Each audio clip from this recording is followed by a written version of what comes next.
à Gravel, il y avait un bureau de poste où, en cherchant dans les textes, j'ai retrouvé qu'un de mes ancêtres avait été facteur. Pas à bicyclette, c'était à pied. Dans ce temps-là, il y avait de la neige en Périgord pendant l'hiver et il y avait aussi des loups. Ce ancêtre-là, ce matin-là, il allait faire sa tournée de 31 décembre qui, comme cette année, tombait la veille du 1er de l'an. Il avait décidé de bâcler au plus vite sa tournée pour revenir réveillonner chez lui. Et donc, il voulait traiter au plus vite sa tournée. Il trie son courrier, le bureau était triste, était froid, le chauffage central c'était le poêle au milieu qu'il fallait attiser et qui ne tirait pas, et puis il n'était pas motivé, parce qu'il vraisemblablement il allait neiger avant la fin de la journée.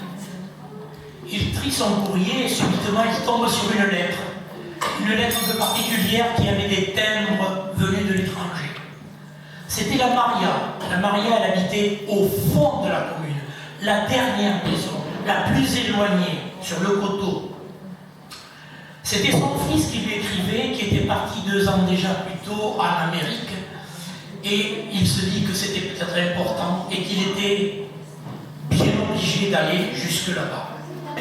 Donc, il prit sa houppelande, sa musette dans laquelle il mettait toujours un quignon de pain, un morceau de lard, une pomme, quelquefois un oignon, jamais à boire, car sur le chemin, il trouvait toujours de bonnes âmes pour lui en donner plus qu'il ne lui en fallait. D'ailleurs, disait-il, le chemin était beaucoup plus court à l'aller qu'au retour. Au premier hameau, il arrive et il avait toujours avec lui une trompe, genre corps de chasse, qu'il appelait olifant. Et évidemment, comme c'était les vacances, il prenait son olifant, soufflait dedans, et tous les enfants qui étaient en vacances venaient chercher le courrier. Ça évitait de passer de maison en maison. Et de boire un coup de moins, c'était pas plus mal. Et les enfants jouaient avec cet olifant et lui disaient « Dis donc, papé, joue avec ton éléphant ». Et puis, tous les jours, il répétait « Olifant, les enfants, éléphant ». Il continuait comme ça jusqu'à la maison de la Maria. Maria, ne sachant pas lire, il prit le temps de lui lire son courrier, il but le café, et comme on est en Dordogne, après le café, il y a le pousse-café. Et puis quelquefois, comme le café est bon et qu'il fait froid, on reprend du café, mais on ne repart pas sans un deuxième pousse-café.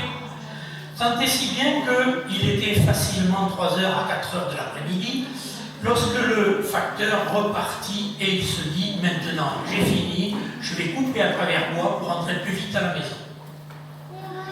Il y avait 2 minutes qu'il était dans le bois et il entend le loup qui arrive, qui apparemment voulait faire réveillon lui aussi, qui semblait avoir faim, qui claquait des dents. Alors, le loup était là. Et on nous avait toujours dit, lorsque le loup arrive, on pose ses sabots et en les tapant l'un contre l'autre, le loup s'en va. C'est ce qu'il fit, mais ça ne marchait pas. Le loup avait vraiment faim. Plus le loup avançait, plus le facteur reculait. Tout d'un coup, il ne vit pas le fossé couvert de neige. Oh, le facteur, eu par-dessus tête, se retrouve en mauvaise position et vit approcher de lui le loup qui claquait des dents. Il se dit, tiens, cette fois-ci, je ne reverrai pas ma femme et je ne vais pas réveillonner cette année. Et en plus, il avait mal dans le dos, mais il avait mal, je suis tombé sur une pierre. Et le loup s'approchait et on sentait son haleine de chacal. Et le facteur n'était pas rassuré du tout. Tout d'un coup, il passe sa main et il sent que ce n'était pas une pierre, c'était son olifant. Il prend son olifant, il se met à souffler bien fort et le loup recule. Le facteur se lève, secoue la neige qu'il avait sur lui et toujours avec son olifant. Et il revient au village de Gravel, toujours à... En arrivant au village, les gens sortent sur le pas de la porte et voient le facteur avec son olifant qui continuait à souffler dedans. Et ils ont dit, tiens, le facteur il est fada. Il a dû fêter la fin de l'année avant nous. C'est vraiment un fada. Et après le facteur fada, il